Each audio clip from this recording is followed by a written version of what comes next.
Hey everybody, welcome to Metal Movies and Brewskis Live. I'm your host Matt Burke, and this is our 41st show. So thanks to everybody that's been like tuning in and paying attention and whatnot. Got a lot of fun stuff to talk about today. It's Thanksgiving weekend. Everyone had their turkey and whatnot. Kind of skipped the turkey this year. We did the whole Mexican pozole. Oh man, it was magnifique. To pick up a bottle of some of this Rebel 100 today. I don't know if you guys ever tried this stuff. It's pretty good. What's his name? I forgot his name. Dave over at Critical, I forgot his name, but it's one of his favorite fellow combo creator. ID Crisis, that's his name. He's over there in Pittsburgh, and he drinks his stuff too, so it's pretty good. They got a rye one as well. I don't know if I'm going to change this channel to Metal Movies and Whiskey, because I've been laying off the beer a lot this past, I don't know, a couple years now. It's been mostly just whiskeys and rum, but this stuff's pretty good, man. It's pretty smooth, and for some reason the rye isn't as good. I don't know. For me, I actually like ryes more on when different distilleries come out with the rye version. I usually kind of tend to like that more. I like Redemption, Bullet, and even Jack Daniels. I know it's cookie cutter, mom and pop, or not mom and pop, but Coca-Cola whiskey, household name wise. But this stuff's pretty good. So yeah, I got it. I think it was on sale at this place called Winco. I don't know if you guys have them where you live, but we got one over here, and yeah, gets you pretty good buzz too. Let's put it on the rocks a little bit. Nothing too crazy. But yeah, doing a little shave today, and my kids told me that they wanted me to have a mustache, so they point and laugh at me, I guess. So anything for the kids.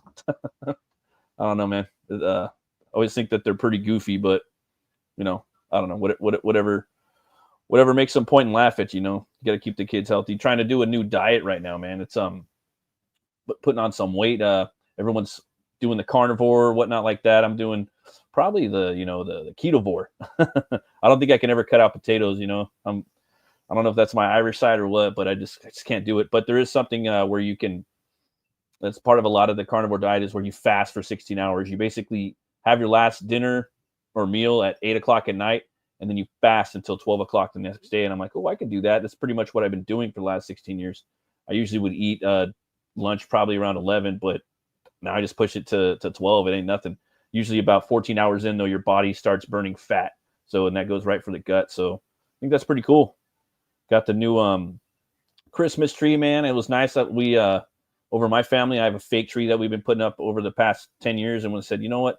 Let's go get a real tree this year. Let's get that smell in the air. We picked out a nice tree, went over to the Home Depot, strapped it up on the hood.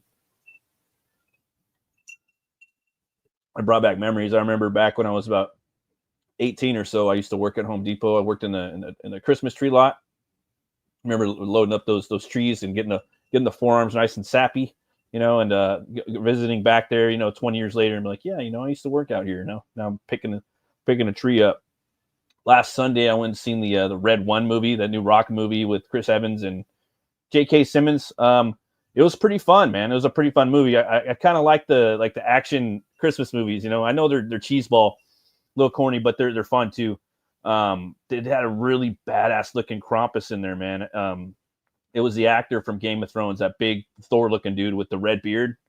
He played Krampus in there, and the makeup was awesome. It looked like you know, looked like the guy that did Hellboy's makeup. The guy was unrecognizable, but something about his voice, I was like, that sounds like that dude from Game of Thrones. But they go down to Krampus's lair. It's like hell, you know, and you go down there and they have these really cool like creatures and monsters, you know, very kind of like Troll Market from Hellboy Golden Army, but it's Krampus's dungeon. And they had some snowmen fight in there too, you know. But I'm still, you know, waiting for that Klaus movie that Grant Morrison and Dan Moore did before Dan Moore got on Batman. He did this annual Krampus, or no, sorry, Klaus book where Santa's this badass, hunter that becomes a toy maker and yada yada. So, but yeah, I don't know, man. I think the movie Red One, it could have shaved like probably 30 minutes off the movie. It's a fun cheeseball like fantasy Christmas movie, which I'm really into that. The whole Viking Santa or just badass Santa thing is like I don't know. It's been a thing now for like the past 20 years. I think Goldberg was the first one that did it. I still haven't seen it. His movies like Santa Slays or something like that, but I don't know. That's pretty much what was going down for me over the past few days. And probably going to go check out that new Moana movie. I thought that was a pretty fun one. I thought that I got a kick out of the first one, so I might go see the second one. They got some good deals over here in town. They're like $5 for certain days of the week, so might go take the wife and kids to see that. Do have some metal news for you guys. Let's get into that. There's been a lot of stuff going on in the metal world right now. I don't know if you guys are familiar with the deathcore band Slaughter to Prevail, but their front man Alex Terrible, man, he gets into all kinds of mischief. Right here, he got a hematoma. I guess I don't know if he was just practicing for his MMA or whatnot, but yeah, he gets a facial hematoma. All this fighting news lately. Yeah, there's a fight with I think the singer of Y2K punched the singer of Alien Ant Farm, and then that dude from was it Asley Dying? Like this guy out of prison for trying to get his wife killed. He got another fight with his new wife, and I don't know, all kinds of crazy shit going on. But the fairly terrible frontman of Russian deathcore band Slaughter to Prevail has got his face fucked up last week during a bare knuckle fight. He received a big ass hematoma on the right cheek while sparring. Okay, so he's sparring, obviously without wearing any headgear or protection. Yeah, it's good to do that, man. We used to box a lot in high school. We would actually have matches, and people would we get the mouthpiece and the boxing gloves and settle it on the field after school. Sometimes we'd meet back there, and that would be fun. He revealed his swollen ass face in a video about it on Thursday, November 21st. He just doesn't seem very upset about it at all. Earlier this year, Terrible, whose real name is Alexander Shikolai, announced that he's more than likely going to be popping off in the ring as a new member of bare knuckle fighting. You know, there's a bare knuckle, or there's just a fighting network on regular standard TV over in California, and it's pretty awesome. It's free, and it switches off between like MMA and bare knuckle boxing. It's freaking awesome. It's just on 24/7. I love it. But yeah, he's going to be in the BKFC. He's supposed to make his debut just before the end of next year. And yeah, man, Terrible made an announcement via Send or Full Send MMA. So that's cool, man. The dude's definitely like a front man that I think metal needs. You know, he's out there like wrestling with bears and doing the fighting and whatnot. He puts on a great show. He does a lot of the growls without a microphone sometimes, you know, and it's just metal doesn't really have like a big front man out there right now, man. This guy's you know, he's doing his thing out there. So yeah, that's pretty awesome. I got some other stuff I wanted to show you guys. There's this movie that I've been waiting for years to come out. It's directed by Michael Mann, and I still haven't seen it. There was ways to get it, but I wanted it to just kind of come out again and then be available, or at least come out. They never released the movie. This movie's called The Keep, and it's going to be put out by, I believe, Vinegar Syndrome. And let's take a look at the trailer. If you guys don't know Michael Mann, I mean, you gotta, you know, I'll put you up on that fool. He did Last of the Mohicans. He also did Heat, Collateral. Just to name a few. Manhunter.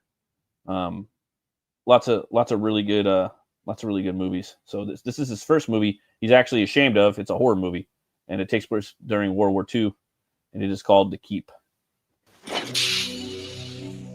There's 108 crosses made of nickel embedded in the walls of the keep. Where's the owner? I have no idea. Who is he? I don't know. He will drive people out in the middle of a rainy night. Dream. Like Gabriel Byrne. Something has been released. What do you mean, something? There's something here. A power. What's happened in this place? What's happened is that what was repressed within the keep is spreading into the village. God, Glenn. Evil comes from the axe between man and man. You know this.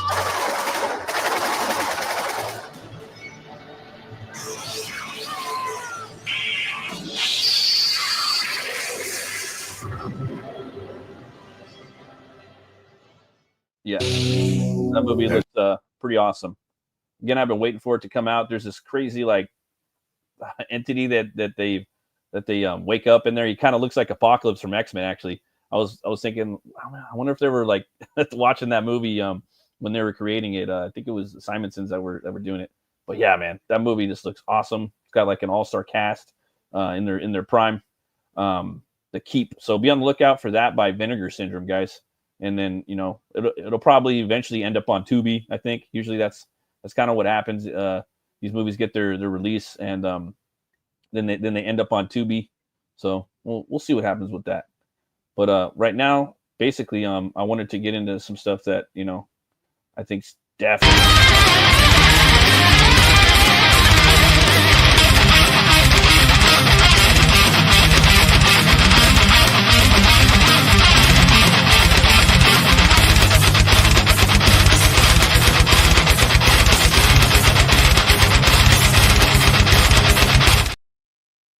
The Metal HURLANT Kickstarter, man. So for those of you guys that are not familiar, Metal HURLANT was the beginning of what would soon become heavy metal that was printed in English for the UK and also for America. And this is where it started in France. It's the bande dessinée or BD kind of genre started with this, I believe. And they're starting a new Kickstarter.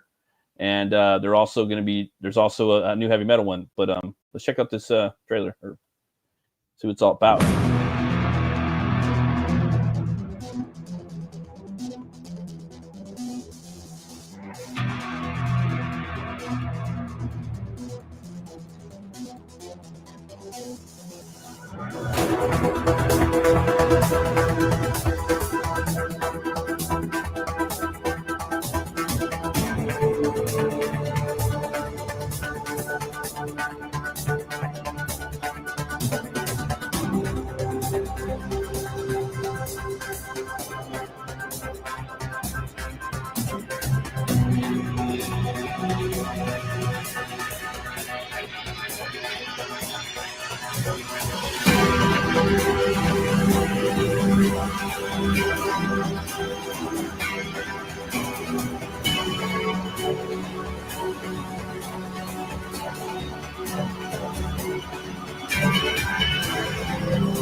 227 pages, and looks like they're going to be releasing this quarterly, so 4 times a year.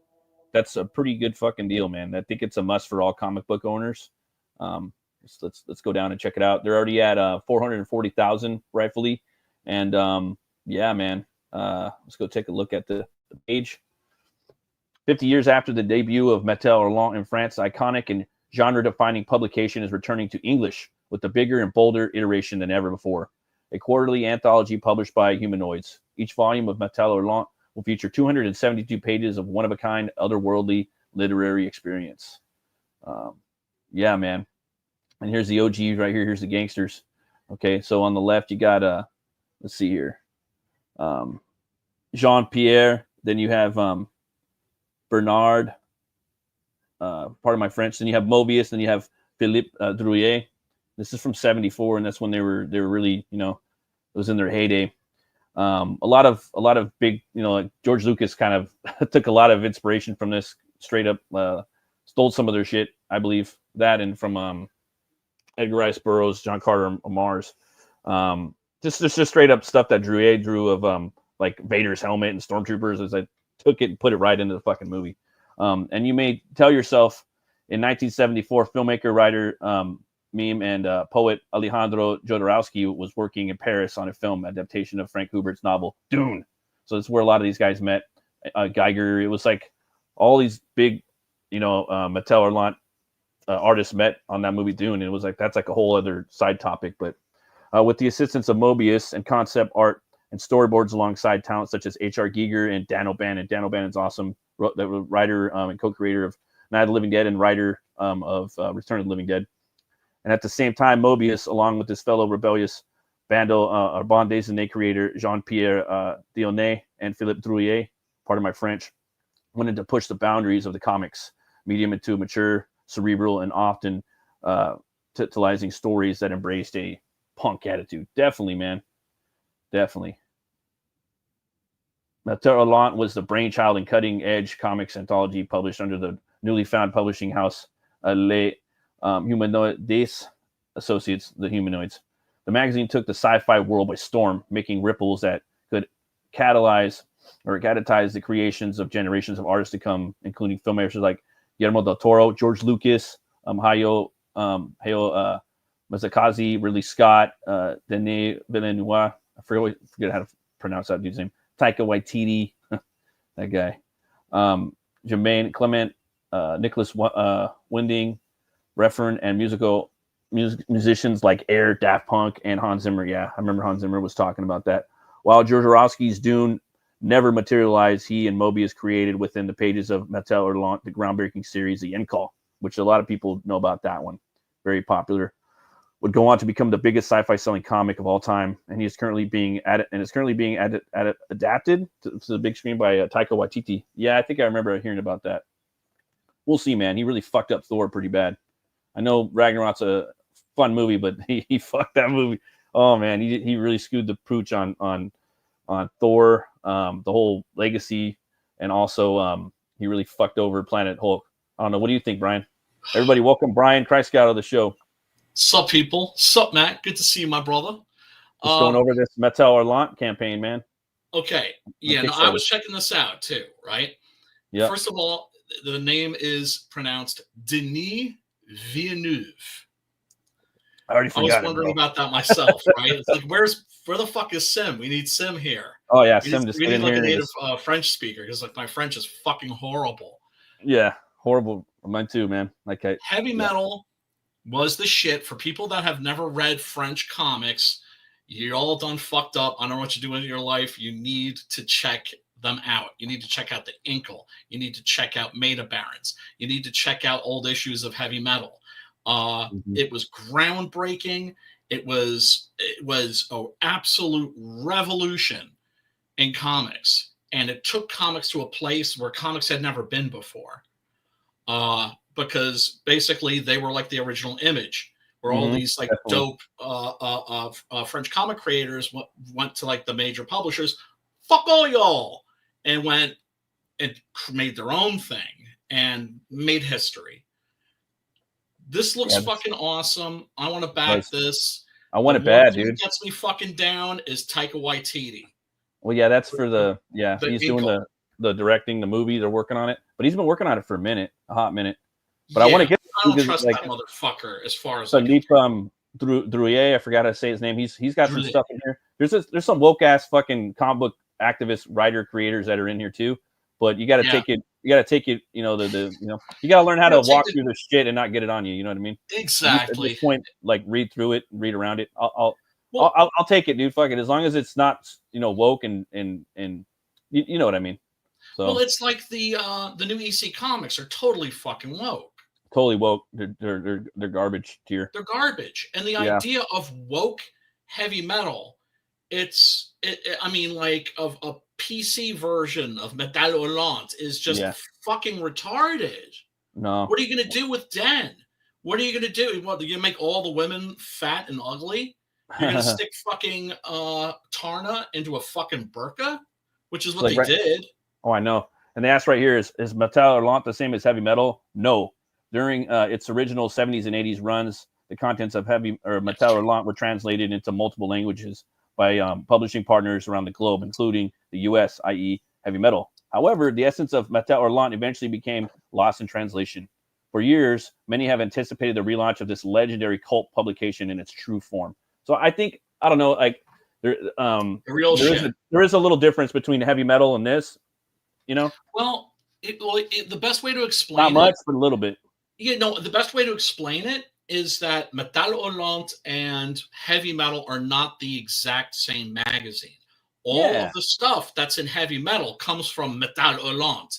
It's just not like we were getting the issues. It's the same way. I mean, it's always been that way with European comics.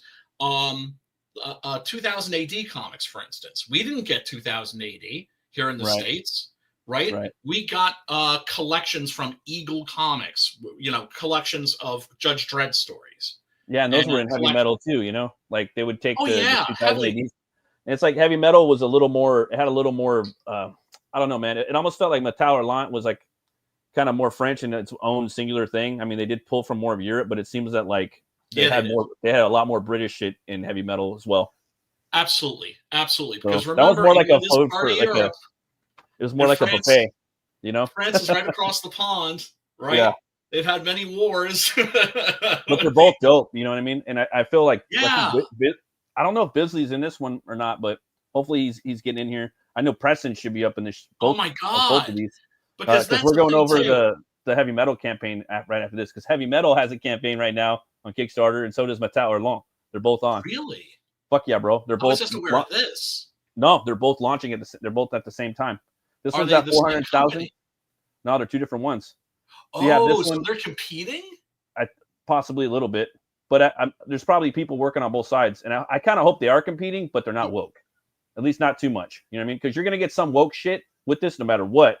But it doesn't have to be like completely woke. Do you know what I'm saying? Well, yeah, but the thing is, it's like if you give me a choice between the American shit and the French shit, I'm going with the French shit because it's less likely to be woke. Do you know what I'm saying? They both look great. We'll go over that one. I actually respect the art form. Yeah, we'll go over that one. They both look fantastic, you know. And this one's coming out every quarter, so you're going to get 4 times a year, and it's 200 pages. Good. And it's $30, brother. So that's very good. You know, and this is the single issue, $30. It comes with the digital, and then it has the magazine too, so you don't have to open it. You can just scroll up on your iPad, you know, smoke a bleezy, roll a Jeezy, you know, take a bong teasy, you know, pour some whiskey or slam a brewski. Yeah. And, you know, check it out. And they have all these different covers right here. I just think this is awesome, you know? Yeah, man. Yeah, dude. Yeah, it looks really so dope. And this is in English, right? Yeah, I believe so. And it's published by Humanoids. And they usually do some like woke comics, but we'll see, man. You know, we'll see. I mean, they're swearing it's going to be back to form. So, you know, I think for a while, if I'm not mistaken, they had Mark Waid over there writing some woke trash. And then he went over to DC. Now he's fucking shit up over there for a little bit. Oh, it was him and Alex DeCampi. Yeah. And it was Alex DeCampi, I think, that put Tarna in a burger. So right here, you got Brian Michael Bendis is in here. Matt Fraction. Matt Fraction's We'll see, though. You know what I mean? Then you got a bunch of, like, the Mark Waid is in there at the bottom. Mark Waid and Jean-Michael Ponizio. Wade. Yeah. John Thomas. I heard he ain't doing too good over there, though. Like, I heard that the DC execs aren't really happy with him. He's been talking shit like, I can't write your own stories because I don't see, you know, heroism in the world today. Just like, shut up. And then they have rare short stories by Mobius that are in here, dude. Rare short stories by Mobius that are going to be in here. Content from that's right. That's the bait. That's the bait, and then the Mark Waid is the switch. Possibly, but I'm willing to give it a shot. I'm willing to check it out, dude. Oh, but right what is here. it? God damn it, man! It's like everything. 400. Well, dude, check it out. If it's not good, they're not going to get $450,000 each campaign. They just won't. They won't do it. People aren't going to fucking come around. But I don't know. Nah, If they I don't know. if they fuck the readers, if the readers pick it up like they did, like I did the EC comic, Yeah. and was just like EC Comics, that's the bait, and then you open the book and that's the fucking switch, because they do it all the fucking time. We're just sick of getting screwed. Well, we'll see though. Trump's president. I know. That's going to be my like thing that when I drop my thing on the table now and we're talking like, well, it's woke shit. Trump's president now. I'm gonna go. But still, that don't mean nothing. But we'll see. There's a lot of stuff that's coming around that's getting its post Biden chance. So we'll see what happens. Well, that's the thing too. People have to understand that it takes years to make movies. It takes years to make video games. So after the woke shit isn't being made anymore, there's going to be that residue of woke shit. And this is new shit too, right here. So we'll see. So maybe this issue might be a little woke. Maybe the next one might not be at all. You know. But it's like, why would you let somebody like this is? I realize this is like my hobgoblin, right? My bugbear. But fucking, why would you allow somebody like Mark Waid on board unless it was out of fear? Yeah, he's a fucking maniac, and there's nothing to fear from him. He doesn't bring shit to anything. Well, it's just, why would you bring somebody on the project that's hostile to the project? That's my. You might get a stapler thrown at your head, or you might get someone, you know. Like Joe Sacco. That was the funniest fucking story, man. Jesus. Yeah, he said that heavy metal, baby. Right here, Brian. Heavy metal, 350,000. The Mattel HURLANT, go back it. It's only got 12 days. I'd say back the fuck out of both these right now. Just do it. Yeah. They're both 200 fucking pages. They both got like 4,000 backers. So if they fuck these up, these guys are aware. The heavy metal guys are aware. They know that heavy metal's heavy again. That's the new slogan. So they know. And I've been watching videos. John De La Rose says they're on their Discord, and everything's sounding pretty good, you know. And that dude's pretty like hardcore conservative, you know. So he knows that a lot of the shit's degenerate, you know, but he likes it still because there's a lot of obviously all the big hitters are from their artists and writers. So if he's saying it's good, then influential, man. It's going to be good. Yeah. At least heavy metal is. So I would say back both these, but let's check out this trailer, man. I haven't even seen it yet. Oh yeah. For almost 50 years, Heavy Metal has been the world's greatest illustrated fantasy magazine. It captured the imagination of fans and lit a fire under the American comic book landscape by exposing fans to the most creative artistic minds the world had to offer. Over time, it became a force to be reckoned with and helped bolster the American underground comic space through its pages. Now, Heavy Metal is coming back with a brand new issue 1. This rebirth ushers in a return to everything that made Heavy Metal great. Mind-bending stories, boundary-breaking art, and a middle finger to anyone who stands in its way. Now you can be a part of this moment in Heavy Metal history. Issue 1 features a stunning new cover created by the renowned and timeless artist, the late Greg Hildebrand, paying homage to the magazine's history with characters from the cult classic 1981 film. Not only are we reviving legendary stories from the past, but we're launching new epics that reinforce Heavy Metal's role as a sword and shield for creators to obliterate boundaries. It's time to return to our roots and get back to everything that made Heavy Metal great. Join the campaign on Kickstarter. Be part of the resurgence. It's time to make Heavy Metal heavy again. Thank you. See that right there, like that's a mission statement right there. It pretty much, sums it up, dude. You know what I mean? Like, there's reason. Yeah, but I'm still. I can't help but still be suspicious. We're making Heavy Metal heavy again, and then you go in and it's just like, ha ha, psych. We'll see. Psych. We'll see. So right here, I man. mean, you do realize why I don't trust any of these. Yeah, for sure. But like, you see how they're like talking about like John Carpenter, Bernie Wrightson. Yeah. They're dropping super influential, dude. Geiger. Frank Frazetta, the Master. They all came through there. Mobius. Yep. And then they're talking about how like Avatar. He was inspired but kind of ripped it all. And then he ripped Geiger, and then he ripped Drew. George Lucas took the look. All these guys ripped from Darth Vader. and the Stormtroopers. Yeah, from Heavy exactly. Metal. Yeah. From Heavy Metal, and then obviously Geiger is from Alien, and then a lot of the, I think it was a lot of the landscape and shit too, scenes and stuff like that from Pandora was taken. Cameron took it, And some of the writers too. You got Jodorowsky, for instance, who was, the legendary surrealist filmmaker, who then just stopped making movies for the most part and just went into making comics. Dan O'Bannon. Dan O'Bannon, of course, the great director of Return of the Living Dead.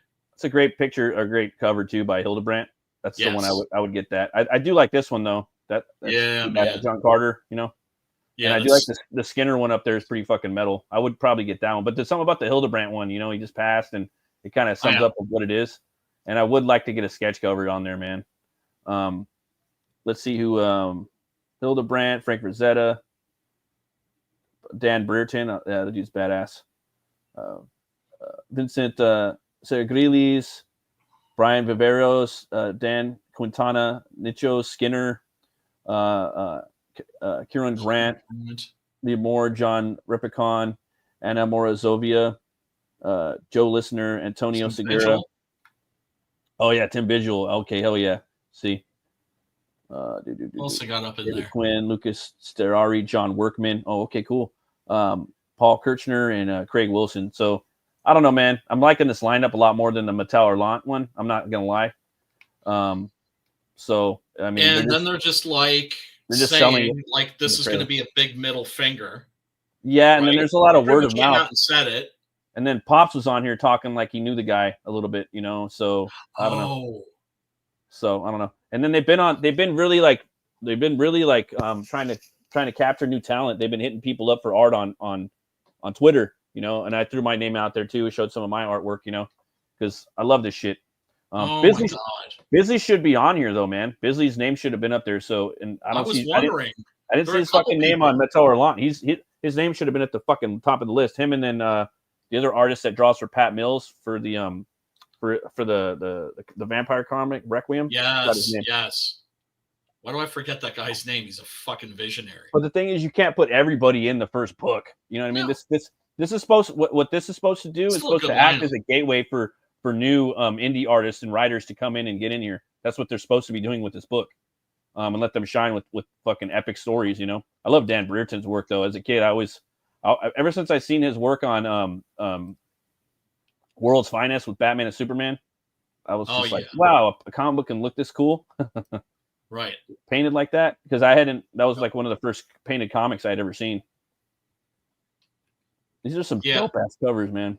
Yeah, man, for sure. Yeah, the first time I think I saw awesome.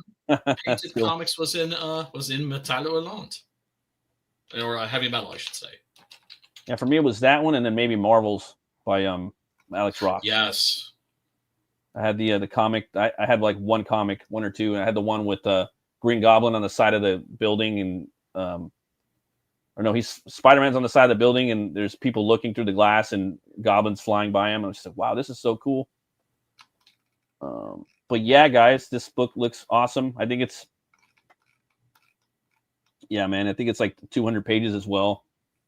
Pretty sure. I think the other one's 277, but they're both very like worth your money. And wait, this one doesn't have Mark Waid on it, right? No. Well, see, because Mark Waid has been working at Humanoids for a long time. Damn, I know. Look at that cover, dude. Yeah, he took it over. He and Heather Antos went in, I think, and took it over. I'm sorry, Alex DeCampi. I would buy the book. I do like heavy, like there's just something a little more like I've noticed with Heavy Metal and Mattel HURLANT. There's a lot more barbaric and sword and sorcery shit. Tons. And Heavy Metal compared to Mattel HURLANT, it's a lot more sci-fi. Yeah. That's for me, just like bare bones in it. It's a lot more. That's what I mean, they both have both, But there's a lot and you're more going to get more shit. horror. You're going to get more horror in the American version because the French don't like horror. So you get horror. Love science fiction. They love science fiction. I'm saying, like, for Heavy some Metal, reason, they don't like horror. It's more metal, dude. For me, like it speaks to me more. They're both cool, but I like Heavy Metal more than Mattel HURLANT a little bit. Yeah, I mean, I've never read the original Mattel HURLANT. We never got those over here. Just the And stories. I've never bought any at any conventions. I don't think I don't know. I don't think I've ever even seen Metal HURLANT at conventions. I'm sure if I looked, I could have probably found them, but I don't think so. Dan, is that the Tim Vigil cover right there? Or Bisley? That almost looks like Bisley too. looks kind That of looks like- does. It's hard to tell Nobody beats the Biz. because some of Vigil's stuff looks like, but I don't know. Oh, dude, that's dope too, man. Oh, so fucking cool. Yeah, come in and back this campaign, man. Get yourself a Christmas present. There is 28 days to go, but I would say go get the Metal HURLANT one first if you guys are kind of strapped for cash. I know everybody is right now. I'm gonna put the link in the chat, dude, so you guys can come over and get this book. Hell yeah. Let's see here. And are you gonna pick this let up, me know Brian? if it's worth getting? Yeah, I'm Take about the chance 90. for me. I'm about 90% sure that I'm like 99% sure this book's going to be dope, and then I'm about 90% sure that Metal HURLANT is. Right. So. I mean, I hate to come off as do I come off as a cynic? Because, yeah, you do. Yeah. But you understand. It's like understandable. It's like we've been screwed so many times. God damn it, man. No, it gets old, dude. But the thing is, I think the world knows that. Again, like, saw Red, like I saw Red, that fucking stupid ass Sublime song with the No Doubt or whatever. That's what we saw, dude. Like when I was when the voting was going on, all the counties, everyone's voting red. The whole country voted red. Yep. So people were tired of the shit. They want badass shit. You know what I mean? They don't want the woke stuff. I hate to sound like a caveman about woke bad. We want, No, but it is just that's what fucking people want. That's it is shit. It is shit. Woke stuff is the garbage. thing. It's garbage. It's dog shit. If they actually did stuff and it had a political agenda and they were smart about it and they actually cared about making good art, it wouldn't be that as much of an issue. The problem is that they're fucking ham-fisted with this shit. You know what I'm saying? It's just I'm not saying that there's nothing political in the shit that I do. There is, but it's in the subtext. Do you know what I'm Everyone's saying? going to be a little bit political. You can look at it and be like, wait a second, is this about the military-industrial complex? Bro, most people that are into art and comics and movies and music, they're a little center. You know what I mean? I'm sorry, but usually people that are into like arts and things like that, they're a little more liberal or they're more a little center. You know what I mean? Because they're pissed off at the way the situation is and they want to revolt through art. It is what it is. Myself included. I am a conservative, but I'm also and a Republican. But I also have problems with certain things about the government and the way societies are ran and things like that. Everybody's a little different. And the thing is, it's like there was a time where somebody like Denny O'Neil, heavy duty liberal, right? Like moi. Yeah. And Chuck Dixon could get along like that. Wasn't the fucking problem. Never should be. Right? Might fucking snap on each other. Might have like dialogue, debates back and forth. That's what and it should shit be. Like that. But never like, you're literally Hitler. No. Like you just imagine you're at a party, you get in a heated debate, and you just got to stop and like, this is cool, but like tune it down a little bit, guys. Whatever you're doing right now, you're not going to change whatever you're talking about at this party or in this argument. Yeah. Or just being good natured about it, because ultimately politics is wrestling. And if you're taking wrestling seriously, like too seriously, where you won't talk to your family, it's like people are cutting off their families for like not liking Hollywood NWO Hogan versus red and yellow face Hulk Hogan. It's like, what are either you fucks going to do to change the situation? Right. Sit the fuck down, I'll finish your beer, your martini, or your fucking wine cooler, eat another slice of pizza, a burger, turkey, or fucking prime rib, and go the fuck home and go to bed, and you ain't gonna change a fucking thing about it. Just like the people that go to protest and shit, you ain't gonna do a fucking thing. There's nothing you can do about it. You can go and protest and make you feel good, but it ain't really gonna do nothing. Just speak your mind. I have nothing wrong with that. People finding each other. It's good for people suddenly realizing that they're not alone. Yeah, and signaling. You don't actually change it. But you're not going to change shit, But do it healthily, and have a nice debate, because you might open the minds. Like for me, I used to be really liberal about abortion, and now I'm very conservative on that, and now I won't budge on that, So people change, and different arguments and things like that. it's welcome to. I'm always welcome to hear people's different sides of Right. stories. You know, Right. it's But I'm you in, ultimately up in a debate, a dialogue. You know, right. so And you always need to keep it in perspective, right? Mhm. So if your tempers start to flare, it's just wait a second. get It's like, mad I'm over mad, here. I'm mad at homeboy because he loves shitty ass fucking red and yellow Yeah. Hulk Hogan over fucking NWO. Well, this guy likes Fuck New York hardcore, and he likes this guy Hollywood. likes fucking new metal. You know, but he's a fucking nuclear physicist, and he likes Mushroom Head. You know what I mean? Like, Motherfucker, that's it. I'm done. I'm Done gonna with took you, him out. son. It's like you're this guy teaches quantum physics, but he likes Limp Bizkit. I'm gonna fucking hate this guy. You know what I mean? I'm just being like, you know what I mean? Yes. So, rational. Yeah, be rational. You know, it's just think people like to listen to things, and sometimes things make them feel good, or It'd whatnot. be boring if we all agreed on everything. Holy fucking shit. Oh, I know. Wouldn't it be so lame if we all just agreed? So on, like lame. I like that band. I like that book too. It's so cool. Like, no, I want there to be some salad bar. You know, some fucking Yeah, like fucking, buffet. or like Hart Fisher was smorgasbord. telling this story. Yeah. This happened to me too, where That it's guy's just awesome. like you're like at a bar and you're like you and your friend and your buddy are fucking like practically yelling at each other. Go bullshit! Oh fuck you, man! You're high, etc., etc. And the Yeah. girlfriends are like, I thought you guys were friends. I'm like, yeah. He thinks Demons 2 is better than Demons. Come on now, come on. It's funny, but I mean, everybody has. It's just that's yeah, good. That's it's what just it's about. it's okay to be passionate, right? And the Yeah, only yeah, thing that I definitely. believe in that's cool really these days to be passionate about is art. Yeah, art, And music, it's the only movies. thing I'll get passionate about, really. Yeah, me too. Like stupid passionate, you know. Yeah, I have absolutely, because it shit means something to us. I got a little metal right now for you, Brian. Some new, Shit. Not new metal, but some metal that just came out. The band's Some from Germany. new shit. Yeah, the band's from Germany too. You probably heard them. Yeah.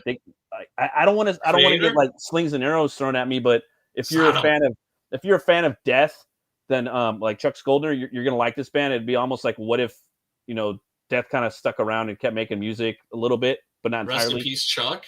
Yeah, but this band is called Obscura, and I'm gonna go get some more ice, and I'm gonna put on their new song. And I love the way their bass sounds because you can hear their bass, and they're not afraid to use it.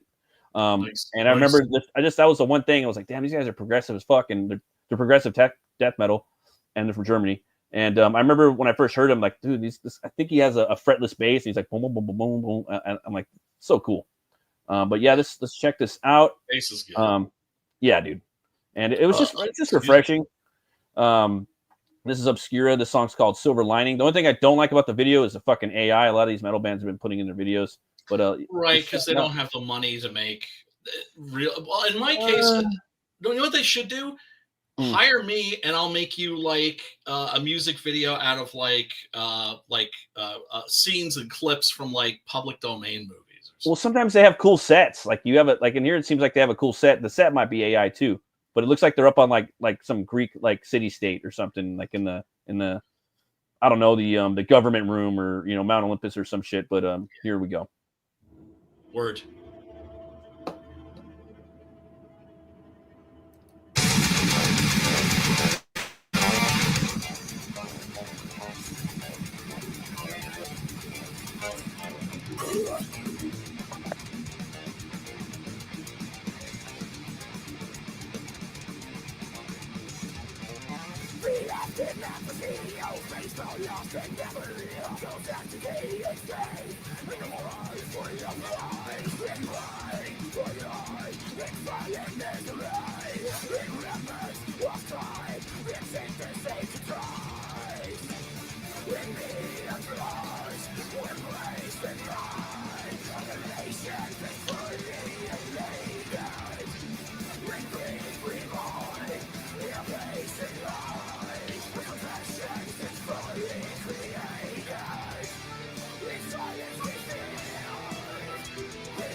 Vocals are fucking dope. Yeah, man. Sounds like At the Gates a little bit. Old school. Yep.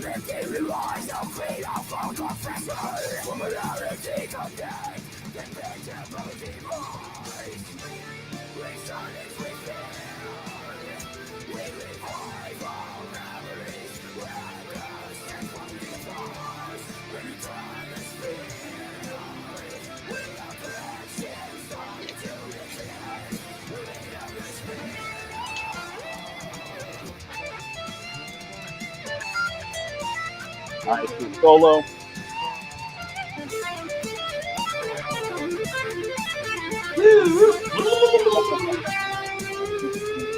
That bass.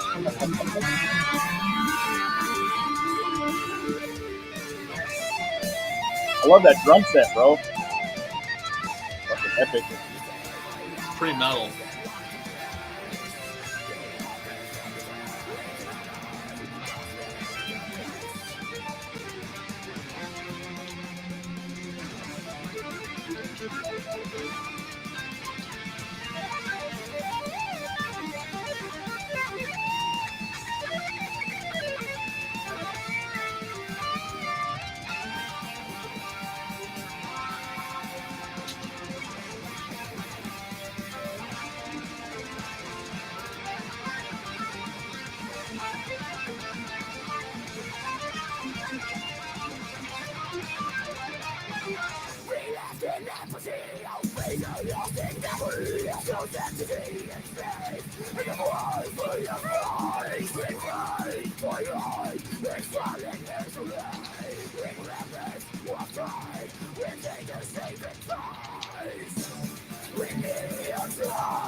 Pretty dope.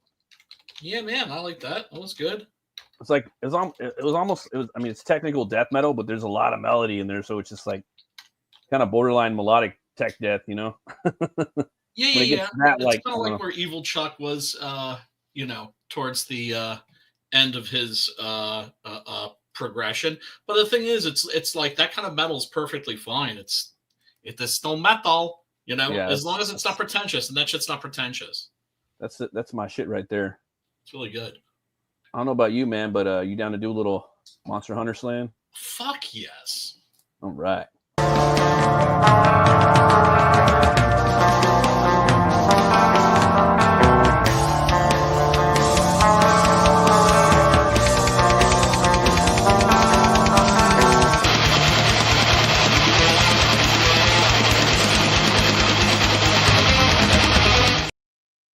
So the Emilia Ntuka in Langalia language, part of my French or African, I think, also known as Asika Make, or Nango, Nganda, Ngamba, Name Chip Ekewia, or Irazima, is an elephant-sized cryptid that lives in the Congo. I love that movie, Congo. Very underrated. I do too, actually. And is possibly Cameroon. Elephant killer. Damn, these things are taking out elephants? Elephant killer. God damn. Feared by natives as the elephant killer. It is a vicious. It is Kills ferocious anything it and, encounters. yeah, anything. So it's like basically like an animal serial killer. Yeah, man. And like some serial killers can be selective, so it just fucks everybody. It's more like a mad slasher. Well, some of like there's different ones like where it's depicted as like more of a rhinoceros, but this one looks more like I don't know, more like a triceratops without the top two horns. You know, the Amelia ntuka is claimed to be around the size of an African bush elephant. It's brownish gray in color with a heavy tail and with the body of similar shape and appearance as a rhinoceros, including one long horn on its snout, supporting its massive, bulky body above ground level, are supposed for short, stump-like legs, kind of like me. It is described as having no frills or ridges along the neck. The animal is alleged to be semi-aquatic and feed on malumbo and other leafy plants. The Amelia nkuta is claimed to utter a vocalization described as a snort, rumble, or growl. The structure of its horn is debated among writers on the subject. The debate runs thus: if the horn is ivory, then it would be a tusk tooth and not a horn at all. Some rhinoceroses do have tusks, especially the Asiatic one-horn kinds. Yet these are not known to inhabit Africa. If the horn is made of bone, then the creature is a reptile, as many fossil reptilian groups, such as the ceratophysians, had horns made of bone. Finally, the horn can be made of keratin, as are the horns of African rhinos. Keratin, yeah, and like rhinoceros horns Yeah. are made out of the same stuff as our hair. That's crazy. Which is kind of fucking crazy that like hair could just harden and fuck you up like that. That's weird. Yeah. However, without a specimen to examine, any attempt to classify this Ntaka by this method can only be speculative. Ntaka seem to resemble a ceratopsian, a type of dinosaur with horns like the Styracosaurus and the famous Triceratops, according to Dr. Macau. While searching the Congo for the Muke Mbabebe, the man had collected accounts of these Amelia Ntaka. Cryptozoologist Lorraine Coleman, however, believes that in its aquatic rhinoceros rather than a ceratopsian. Amelia Ntaka is slightly larger than an elephant, which is reportedly hunts. Damn, bro. This thing, to me, that's kind of like what I would think it would look like right there. Kind of like a rhinoceros, a little, or triceratops. But just imagine, man, like this thing could totally be out in the Congo and we wouldn't even know about it, you know?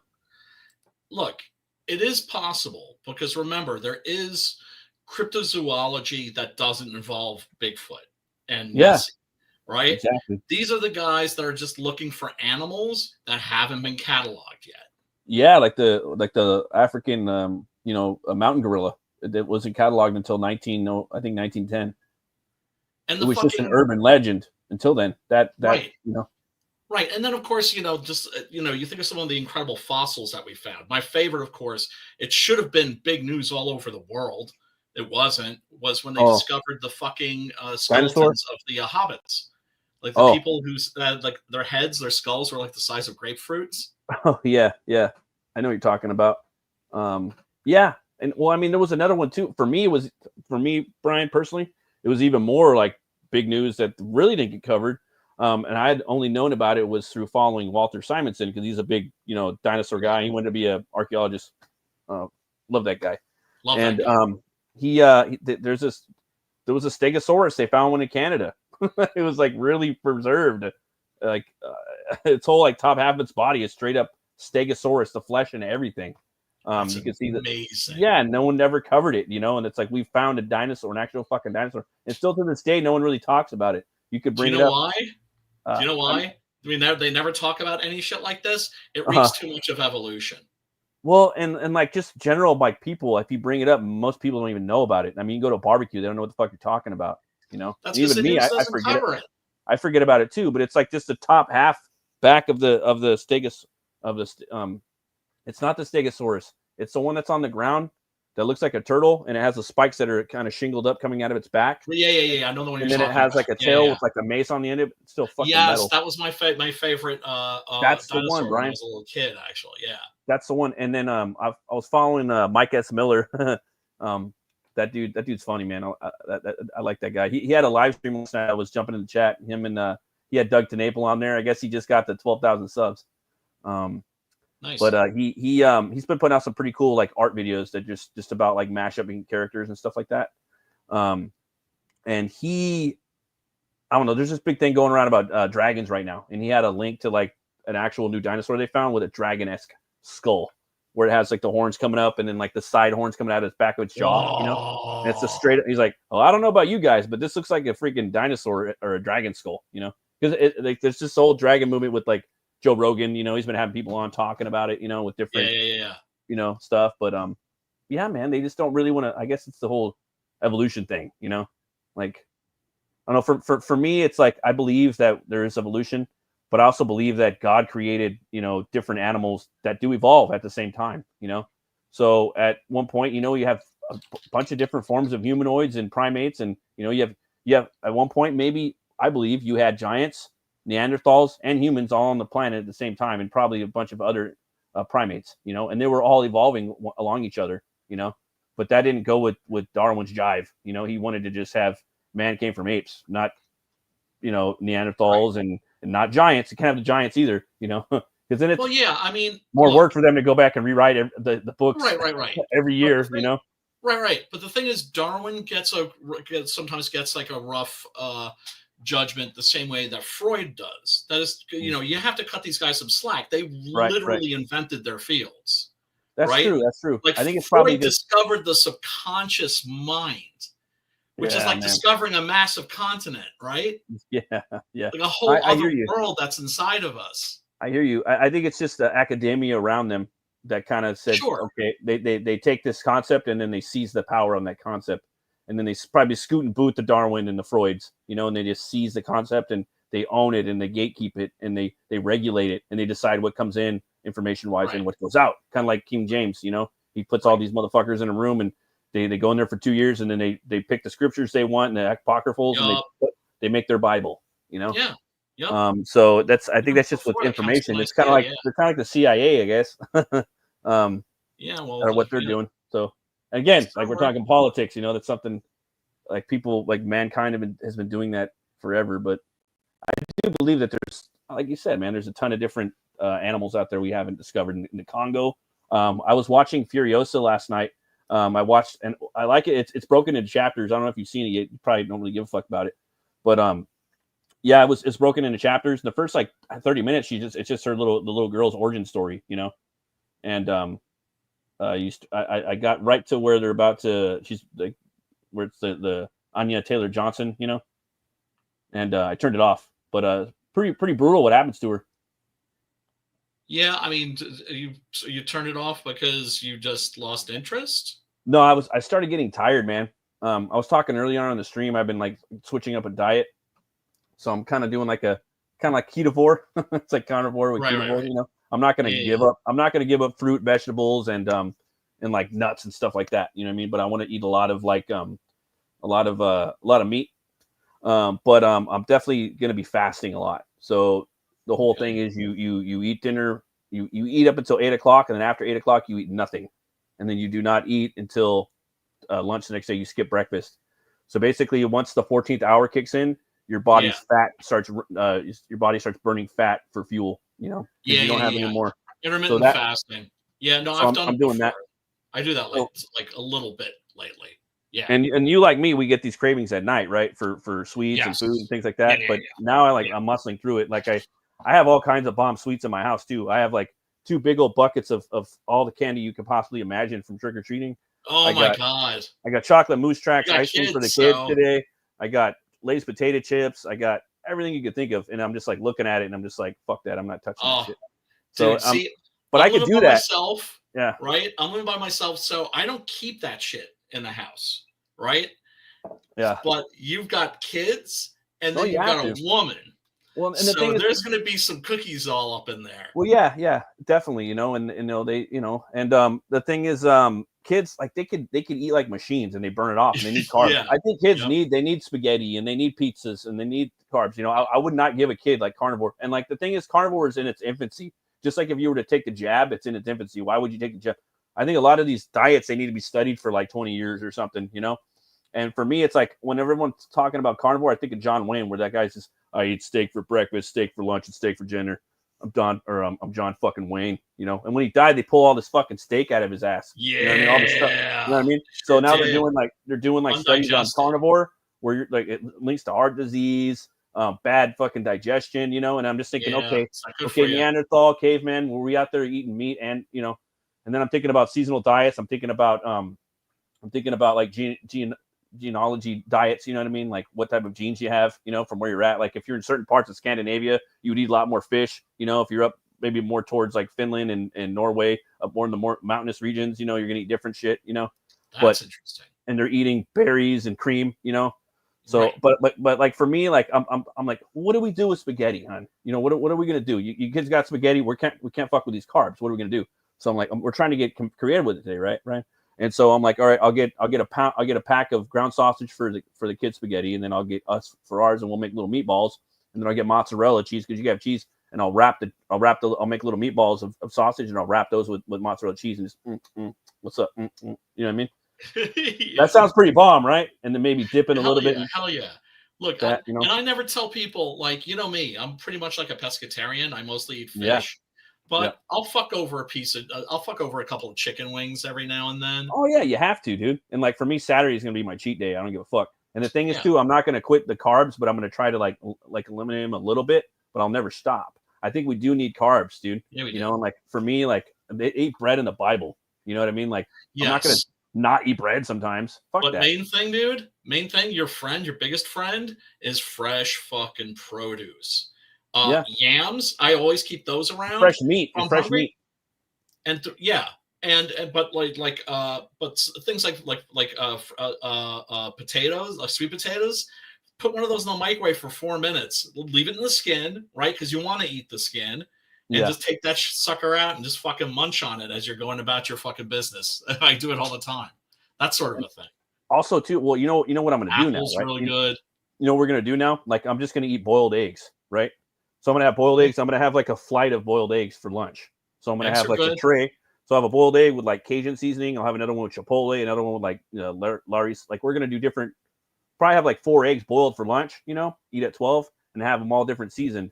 Then I'll have an avocado, and then I might have a little bit of like beef jerky to cut up because beef jerky has a lot of sodium, but just like a little bit in there. You know, you eat that at 12, you're good, bro. And then you can eat again later on, but stop at 8 o'clock. And then you don't eat until 12 o'clock the next day. That's 16 hours of fasting. And your body doesn't start burning fat until 14 hours. So that, you know, between 10 a.m. and 11 a.m. or 10 a.m. and 12, that's when a lot of fat's getting burned, specifically on your stomach and on your like love handles. And that ain't no working out or nothing. And I was thinking about getting a gym pass too, because I don't know. At some point I was like, somewhere in my 40s, I want to start hitting the gym, you know, because I was telling myself that too. Like, I'm going to wait like 10, 15 years and then I'm going to hit I'm gonna hit the weights hard, you know, but I'm like, when do I want to do it? You know? So I'm they like, just I might start doing it. They just opened literally downstairs, like literally underneath me, a fucking yoga studio. Oh, that's awesome. And so I'm like, oh, fuck, I think I'm going to do yoga because it's right down there, right? And I'm getting older, right? And that's my main fear. I'm not looking to be all buff. I'm just looking to be like not become decrepit. No, I hear you. Right? No, I want to be strong and I want to be flexible and shit. Have a strong core. And it's right downstairs. So I'm like, why not? Fuck it. I'll have no excuse for not going. Yeah, totally, dude. Like I would do that. So I'm like, and then later on, I want that. I just want like a strong core, but then I also want to get like kind of big. I'm not gonna lie. I want to get like bodybuilder big for like 10 years. Like, yeah. Dude, I kind of wanted to do that like maybe in my 40s. I wanted to do that for like 40s or 50s, and then maybe like 50s or 60s. I'll kind of cool off, something like that. I mean, it's doable. I mean, you look at Ray Fiennes for he's 60 for the Return. He's ripped up, like he's ripped up in that movie, you know. And he could even probably tone differently. I'm like, oh my god, that guy's 60, you know. But I don't know. People are built differently. But yeah, man, new diet. We'll see what happens. I mean, usually I'm pretty good at like quitting things cold turkey like that. I've been able to do that if I really like see a reasoning behind it. So I'm like, yeah, I guess I'll do that, you know. And the New Year's is coming up, and I kind of wanted to get behind the whole like eating healthy thing during the holidays, and we did it. For Thanksgiving, we didn't do turkey. We did pozole, which was delicious. And I I mean, I did have my apple pie. I Oh, you know, dude, you gotta. So. That's the other thing too. Like, you can still eat your favorite foods. You can still be naughty. You just can't be naughty every fucking day. Yeah. You can have pizza and ice cream. You just can't have pizza and ice cream every fucking day. Yeah, but I also feel that like in the beginning you got to kind of take it slow, right? And then when you get in there, sure. then you could get in there kind of hardcore. Like maybe for like 6 months to a year, you get in there really strict, very militant. Then after that, once you start seeing the results you like, you're like, oh, okay, I like this. You know, I'm looking good, right? Then at that point, you can start cheating a little more, maybe like once a week, and then you just kind of hammer it and just stay focused and stay on that, you know. And I don't know. I just feel that like I need more structure and I need more to be more militant in the way like I run things, the way I'm doing work, and the way I'm basically my diet too, you know. So hopefully it'll work out. It will, you know. The main thing, dude, is fucking avoid the fucking the bad shit. You know what I mean? Find shit to munch on that's not evil. Yeah. No, for me, it's I could do it though. It's the boiled eggs though, man. Like I got some family members that really good. They're doing carnivore and they're just doing boiled eggs for lunch. Like they're having a bunch of them and they're doing different flavors and stuff. And avocados. Like imagine like an avocado sliced up with a little bit of bacon on top, and then like maybe a little bit of beef jerky on the side, just a couple pieces, maybe like two pieces, you know. Yeah. There's a brother I follow over on TikTok. There's like a pretty cool like comic book scene over there, you know. It's just like people making their fucking books. They're not really talking politics too much. Cool. Which is cool. And I don't, you know, I'm kind of sick of politics to begin with. Yeah, man. But I can get in there and fuck up some points if I wanted to and debate and things like that. On certain things, you know, policy, not too much, but on other things, I'd have to sit there and study, and I don't got time for that shit. So that's a good thing. I think comics should be a place where we go and we're just writing cool stories. You know, obviously you're going to be into the 5th page of the book and you're going to know if it's woke or not, you know? And yes, seems like a lot of these cats over there, they're not spewing bullshit like that. They're just fun old school comic booking, you know? And this guy right here, he's got a book on Kickstarter. I think the artwork looks fantastic. I figured we would present it right now. Cool. And this book is called I believe this book is called The Board, and it's going to be his universe. And let's go ahead and check out the trailer right here. And this guy is the writer's name's Dandy Strider. I'm Dandy Strider, and the dawn of a new era is upon us, and with it heralds the beginning of my comic book universe, The Board.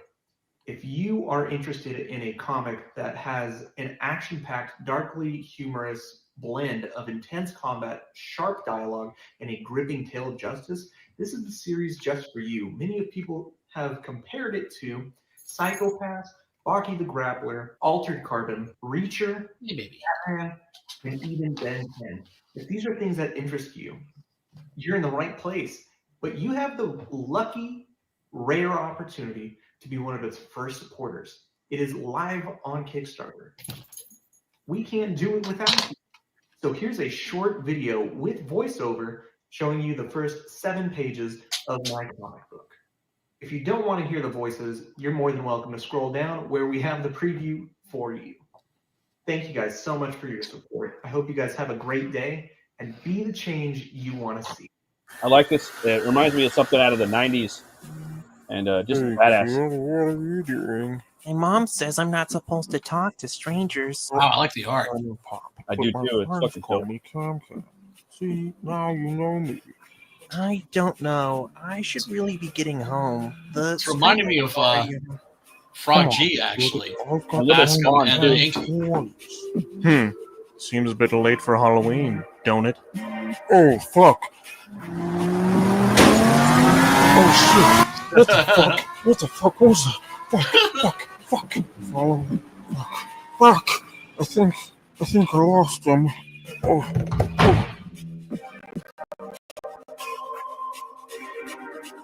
I like the bike. Oh, fuck. Pretty cool. Hey there, fuckface. Bet you thought nobody was watching you this whole time. Wrongo. Whoa. Didn't your mother ever teach you it's rude to interrupt? God damn. The art is fucking Where dope. am I? Amazing. Oh, good. You're finally awake.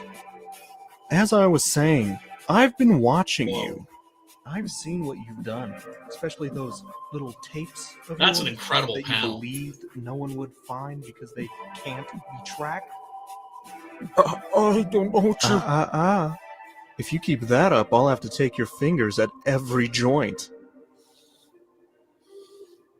I swear I don't know.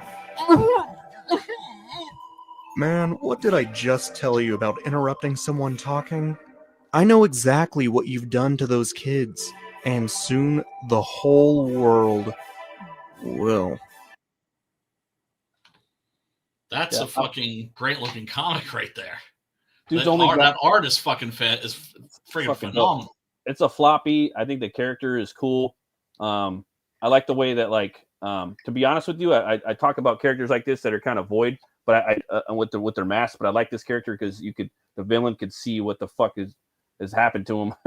How beat down he No, was, I mean that Um, panel fucking blew me away. I like the bike. I like the suit. And this is just the first story in his universe.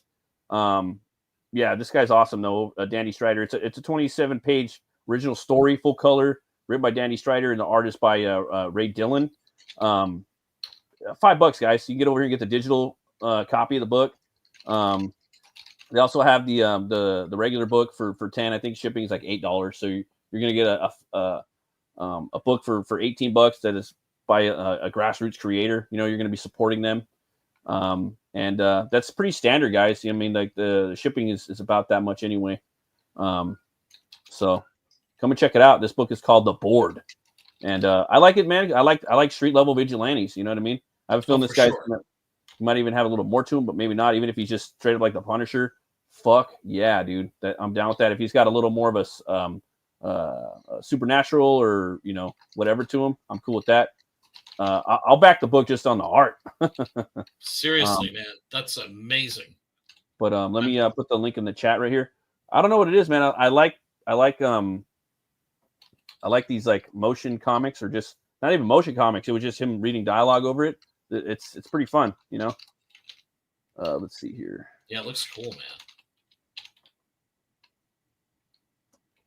And the thing is, when he's over on TikTok, and TikTok kind of censors your if you advertise anything that's not on TikTok, they'll like fucking gatekeep you the fuck. It won't get out, and then nobody sees it. You know what I mean? That fucking sucks. Yep.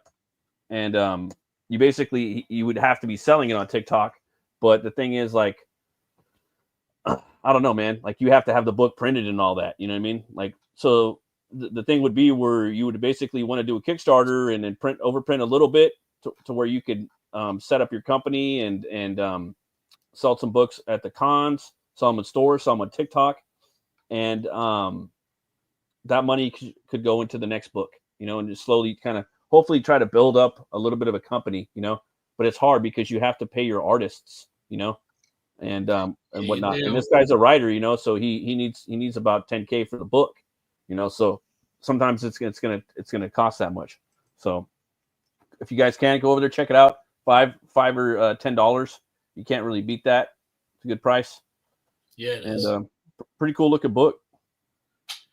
No doubt, man. No doubt. Really impressed with the art. There's this new TV show coming on. I don't know. It's I think they ran about 11 seasons. It's this vigilante character. I don't know if you were into it, but it's called Dexter. I'm familiar with it. I've never watched it, but I know the memes. Surprise, motherfucker! Great Surprise, show. motherfucker! Hey, rise, motherfucker! You'd either love the show or you'd hate it, Brian. I really love the show because it was very comic booky. It's basically like a Batman villain vigilante. Like someone out of Gotham, but it's in Miami. But this is called we'll just check it out, guys. This hunger that you have inside of you, it needs a master. Yeah, Brian, you gotta watch this show, man. It's so It really good. is like they say. Your life flashes before your eyes. In the beginning, there was blood. And a code I learned from my father. The code is to make sure you are different from the people that you kill. It was simple. Kill the bad guys who escape justice. So this is a remake. No, don't get caught myself. It's the origin. Oh, if anyone knows how powerful urges can be, it's me. Trust me, you stay the course, you'll be fine. Well, Dex, homicide looks good on you. Couldn't agree more. Detective Batista. Where's my desk? Photograph the entire scene. Spatter matters. It's starting to look like a serial killer art project up in here. So I got myself a job. Welcome to Miami Metro. The first day of the rest of your life. Hopefully you're not a chip off the old block. One that brought the blood to me, while honing my skills with help from the people around me. Gotta blend in. One wrong move, you ruin your life, your sister's, mine. This is who I am. Who I need to be. Learning my code was just the beginning. Bringing it to life for the first time is a whole new story. Dexter: Original Sin. New series streaming December 13th on the Paramount.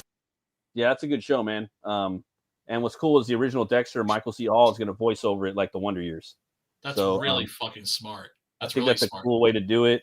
Christian Slater's playing James Remar. It's great. It's going to be fun. Great movie with him is have you ever seen Cold in July? Yes. Yeah. He was great. fantastic in that. They also movie did was fucking dope though. Had a little bit of a mullet going because it's like set in the 80s. He was good in Gamer. I mean, the guy didn't get enough. I don't think he did enough movies, but Dexter is fucking awesome. He's a comic book character, you know. And they made comics of it. I don't know if you know like what happened to him, why he became what he is. No.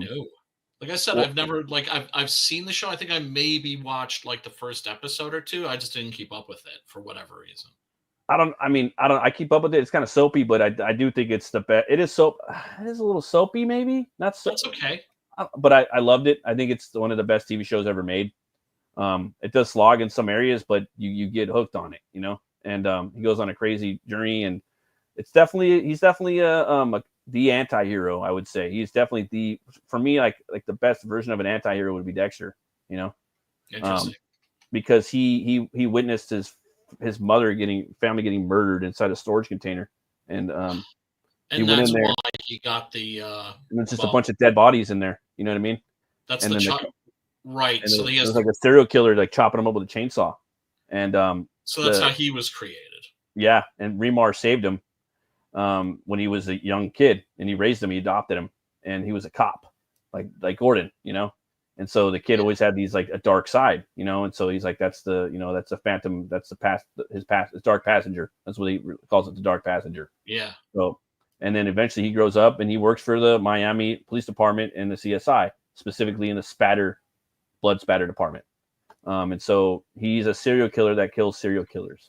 So you have 11 seasons of the show, you know. Wow. And a lot of talent comes in, Brian. A lot of badass fucking talent, like actors that we all love, come in. Well, I don't want to spoil it, but they come in every year. You know what I mean? Like Ray Stevenson, you know. Nice. You got to watch it, Brian. Like, there's just great. It's just a cool, you know, it's a cool like horror. It's a horror. It's kind of horror too in a way, you know, because of the shit he does. But it's sad. It's the drama in there. It hits you hard, you know. Like, oh my god. They made an 11th season like 10 years later that came out not too long ago, about a year ago, where it took place in Alaska, you know, and that one was different. And then this one's, you know, is the origin one. And I had read up because they were going to expand the universe. John Lithgow is one of the main villains in one of them. Oh, they were going to have spinoffs? Yeah. So John Lithgow is a major villain. His name is Trinity. And he was going to have his own show. He's supposed to have his own show. But I don't want to spoil too much. You got to watch it. It's cool, man. And I'm definitely going to check this out. I hear you. I'm sure it's on a streaming service. It's going to be on Showtime. But yeah, man, I'm going to do a little decoding if you want. I'm down for it. I got lucky last time. Black Metal Decode.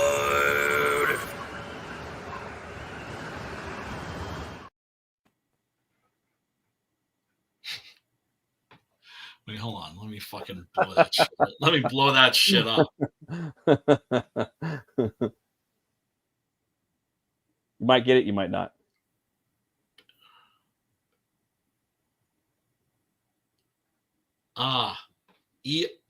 EIST. Sargeist? Nope. Damn, I thought you would have got it like that too. I was scared. Like, that's cool. We got this long. I'm glad I picked a good one. It's basic, but it's not, I guess. So that's good. Let me see. There's a lot of black metal bands throughout history, but there's a lot, it's hard, got to find new ones. We've done, this is the 41st one, I think.